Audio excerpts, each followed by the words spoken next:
મારી છોરી કાલે 11 વાગે સ્કૂલમાં આવી ને એના વાળ કાપી નાખ્યા અને એણે ફોન કરવાનું કીધું તો એ એમ કહેતેલી ઘેર આવીને કે તું ફોન કરશે ને તો બધારા વાળ કાપી ને તારા ગળા ઉપર છુરી મૂકી દઈશ ને ફોન નંબર શા માટે લો છો ને આ કામ એનું પ્રાર્થનામાં થયું છે મારી બેબીનું તો બધા ટીચરો શું કરતેલા. મારું નામ પટેલ કેતન કુમાર હરીશભાઈ છે.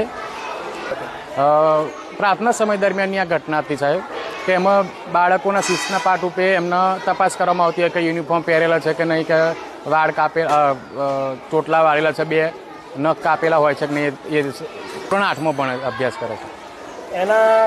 એને શું કરવું? ઘણી બાળકીઓએ ચોટલા વાળેલા નહોતા 2, તો એ બાળકીને બેન બીવડાવતા હતા કે ભાઈ તું નહીં વાળી લાવી તો હું તારા વાળ કાપીશ, ને બેનનાથી ભૂલથી એ વાળ થોડા કપાઈ ગયા હતા.